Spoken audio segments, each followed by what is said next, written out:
अस्सलाम वालेकुम मेरे समझदार पाकिस्तानी। मेरा नाम रेहान तारिक है और आप मेरा यूट्यूब चैनल और फेसबुक पेज देख रहे हैं। करोड़ हा दरूद आकाए दो जहां नबी मेहरबान मोहम्मद मुस्तफ़ा सल्लल्लाहु अलैहि वालैहि वसल्लम पर। इस दुआ और इस उम्मीद के साथ इस व्लॉग का आगाज करते हैं कि अल्लाह रब्बुल इज्जत इस मुल्क के फैसला साजों के दिलों में समझदार पाकिस्तानियों के लिए नरमी पैदा कर दे। एज आई स्पीक, जिस वक्त मैं ये व्लॉग रिकॉर्ड करा रहा हूँ, तो उस वक्त chief of the army staff general Asim Munir PF academy Risalpur की पासिंग आउट परेड में बतौर मेहमान खसूसी शरीक हैं और उनके साथ air chief marshal Zaheer Babar Sidhu भी हैं, यानी chief of the air staff भी मौजूद हैं। पासिंग आउट परेड जारी है। Chief of the army staff के पास कोई ऐसा मौका नहीं होता है कि वो प्रेस कॉन्फ्रेंस करें या प्रेस कॉन्फ्रेंस के अंदर अपने ख्यालात का इजहार करें, पॉलिटिकल सिचुएशन के ऊपर भी कमेंट करें। इस तरह की तकरीबात या कोर कमांडर कॉन्फ्रेंस के अंदर या फिर जाहिर है कि फॉर्मेशन कमांडर्स कॉन्फ्रेंस जैसे आला फोरम्स के ऊपर chief of the army staff की कही हुई बातें बतौर रिलीज जब इशू की जाती हैं या एलामिया सामने आता है, तो समझ आती है कि चीफ इस वक्त क्या सोच रहे हैं, इस वक्त लाइन ऑफ लेंथ क्या है, लाइन ऑफ एक्शन क्या है। As 9th of May is approaching, मैंने अपने गुज़श्ता व्लॉग के अंदर भी आपको बताया था कि बहुत सारे ऐसे प्रोग्राम्स हैं विच आर लाइंड अप, बहुत सारे प्रोग्राम्स रिकॉर्ड हो रहे हैं, बहुत सारे प्रोग्राम्स आपको 9th मे के करीब और 9th ऑफ मे पर देखने को मिलेंगे। और आप देखेंगे कि 9th ऑफ मे की याद ताज़ा की जाएगी, 9 मई के हवाले से बताया जाएगा, 9 मई को निसाब का हिस्सा बनाया जाएगा। 9 मई की जो यूं कह लीजिए कि यादें हैं, तल्ख यादें हैं, वो एक फ्लैशबैक सामने लाया जाएगा और उसमें बताया जाएगा कि शरपसंद लोग कौन हैं, ये किसने फसाद फैलाया, ये किसका किया धरा है। और फिर इसी हवाले से अभी जो इदारा है वो सख्त स्टांस लिए हुए है। जीएचक्यू से मुतालिक इंतहाई अहम खबरें आपके साथ इस व्लॉग के अंदर शेयर करनी है। कुछ अहम डेवलपमेंट्स हैं, अहम चीजें जो 9th ऑफ मे के साथ ही कनेक्टेड है, वो होने जा रही हैं। लेकिन उससे पहले मैं आपको ये बता दूं, बल्कि खबरदार भी कर दूं, पाकिस्तान तहरीक इंसाफ से मुतालिक जो है इस वक्त हाउस इन ऑर्डर ना होने की खबरें भी सामने आ रही हैं। पब्लिक अकाउंट्स कमेटी की चेयरमैनशिप का जो तनाज़ा है वो शिद्दत इख्तियार किया हुआ है। एक तरफ इमरान खान साहब अडयाला जेल में मौजूद है, दूसरी तरफ पाकिस्तान तहरीक इंसाफ के लोग बजाय इसके कि उनका तमाम तर फोकस इमरान खान साहब की रिहाई हो, बुशरा बीबी की रिहाई हो, उनका फोकस और एम्फेसिस ओहदों की बंदर बांट पे है। शेर अफजल मरवत की ख्वाजा आसिफ से मुलाकात और ख्वाजा आसिफ की इस मुलाकात के ऊपर इमरान खान साहब ने बरहमी का इजहार किया, शेर अफजल मरवत की सरजनिश की और शेर अफजल मरवत ने बरमला आके ये बात बताई कि इमरान खान ने उनकी खिंचाई की है। और खिंचाई क्यों ना होती कि आप ख्वाजा आसिफ से मिल रहे हैं, आप स्पीकर कौमी असम्बली अयाज सादिक से मिल रहे हैं, सिर्फ इसलिए ये मुलाकात कर रहे हैं कि आपकी चेयरमैन पब्लिक अकाउंट्स कमेटी की जो चेयरमैनशिप है वो पक्की हो सके, या इस हवाले से अगर दूसरी तरफ से कोई रुकावट मौजूद है उस रुकावट को अबूर कर लिया जाए।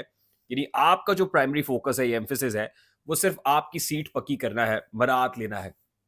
इसी तरह पाकिस्तान तहरीक इंसाफ में दीगर लोग भी ऐसे हैं जो अहम कमेटियों की सरबराही चाहते हैं।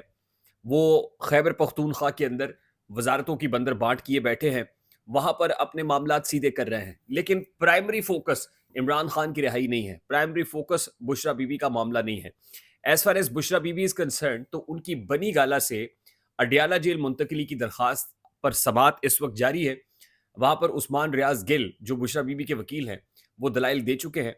इस पे जस्टिस मियाँ गुल हसन औरंगजेब समात कर रहे हैं और जस्टिस मियाँ गुल हसन औरंगजेब साहब की जानिब से अदालती दायरा अख्तियार के ऊपर जो खास तौर पे चीफ कमिश्नर इस्लामाबाद की तरफ से ये फैसला किया गया कि बुशरा बीबी को अडयाला नहीं बल्कि बनी गाला सब जेल मुकर्रर किया जाएगा, तो उस्मान रियाज गिल की तरफ से ये ग्राउंड इस केस के अंदर ली गई है कि ये इख्तियार चीफ कमिश्नर इस्लामाबाद का नहीं था, बल्कि उस अदालत का था कि जो ट्रायल कोर्ट थी। और फिर जस्टिस मियाँ गुल हसन औरंगजेब की तरफ से पूछा गया कि किन मुकदमात में बुशरा बीबी की गिरफ्तारी हुई, तो उन्हें बताया गया कि इद्दत में निकाह केस और तोशा खाना केस ऐसे हैं कि जिसमें बुशरा बीबी को गिरफ्तार किया गया है और ये गैर कानूनी तौर पर बनी गाला मुंतकली है, क्योंकि चीफ कमिश्नर इस्लामाबाद का ऑर्डर है। चीफ कमिश्नर के पास ऐसा कोई इख्तियार नहीं था कि वो अडयाला से उनको और फिर सूबे दूसरे सूबे को मुंतकली के हवाले से भी कानून पर बात हुई है।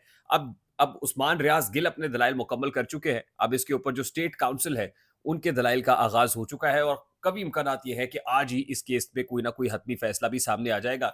बुशरा बीबी की बनी गाला से अडयाला जेल मुंतकली होनी है, नहीं होनी, इस हवाले से आज जस्टिस मियाँ गुल हसन औरंगजेब को फैसला करेंगे। अभी कुछ ही देर में इस हवाले से let's keep our fingers crossed कि अदालत क्या फैसला करती है, क्योंकि कभी इम्कानात यही है कि हतमी तौर पर आज कोई फैसला सामने आएगा। उसके बाद इंपॉर्टेंट चीज़ ये है कि इमरान खान साहब अडयाला में है और इमरान खान की इस्टेब्लिशमेंट के साथ जो गैप है उसको ब्रिज करने के लिए कुछ कोशिशें ऐसी हैं जो जारी हैं। लेकिन क्योंकि जैसे मैंने पहले कहा कि 9th ऑफ मे करीब आ रहा है और मे 9th जब जब आता है तब तब इस्टेब्लिशमेंट की को याद आता है कि इमरान खान 9th ऑफ मे का मास्टरमाइंड इस्टेब्लिश करना है और इमरान खान पर कुछ के पास जो मैसेज लेकर जाता है, वो भी यही कहता है कि 9th ऑफ मई की आप मजम्मत ना सिर्फ मजम्मत करें, बल्कि आप ये एक्सेप्ट करें कि आपने 9th ऑफ मई किया है, तो आपके लिए कुछ सोचा जा सकता है या माफ़ी तलाफ़ी हो सकती है। अब 9th ऑफ मई के कनेक्शन के अंदर जो इम्पोर्टेंट खबर है, वो ये है कि जहाँ पर कोर कमांडर मंगला मुस्ताफ़ी हुए, जहाँ कोर कमांडर लाहौर सलमान फ़याज़ गनी के खिलाफ कार्रवाई की गई, कुछ कबल अज़ वक़्त रिटायरमेंट्स हुई, कुछ जबरी रुखसत हुई। हाल ही में मैंने 5 आला फ़ौजी अफ़सरान के अगेंस्ट कार्रवाई से मुताल्लिक आपको आगाह किया था। इस्तीफ़ों से मुताल्लिक मामला कैबिनेट को भेजा गया था।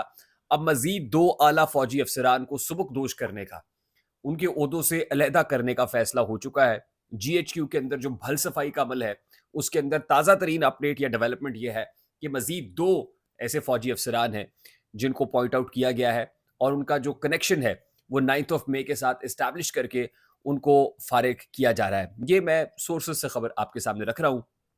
और इम्पोर्टेंट खबर तो ये भी है कि सिर्फ फ़ौज के अंदर नहीं, बल्कि फ़ौज से बाहर भी किसी इदारे के अंदर जिनका 9th ऑफ मई के साथ कनेक्शन एस्टैब्लिश हुआ है, उनको जबरी तौर पर यानी सुबकदोश करने का फ़ैसला कर लिया गया है। उनके अंदर जुडिशरी की 8 शख्सियात बताई जा रही हैं।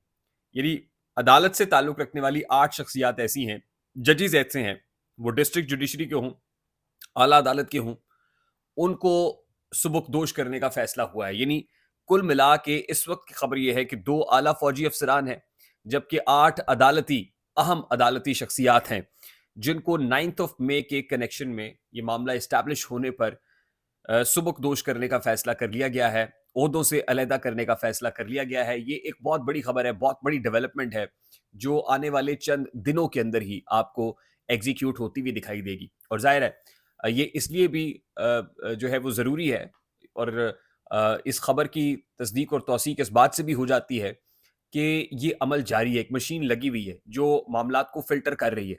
तो जब तक ये फ़िल्टर लगा हुआ है, इस फ़िल्टर में से या इस छन्नी में से बहुत सारे लोगों को गुज़रना है और इसके गुज़ारने का प्रोसेस जो है क्योंकि वो शुरू हो चुका है, ये अमल अब जारी है, तो इसमें से जितने मज़ीद लोग एस्टैब्लिश होते जाएँगे, जो लोग इस छलनी से गुज़रते जाएँगे, वो तो क्लियर होते जाएँगे। जो इस छलनी से नहीं गुज़रेंगे, ज़रा उनकी तह मोटी होगी, 9th ऑफ मई के साथ कनेक्टेड होगी, भार ज़रा वज़नी होगा और वो भार जो इदारा नहीं उठा पाएगा, बोझ नहीं बर्दाश्त कर सकेगा, तो अल्टीमेटली उनको अलहदा कर दिया जाएगा।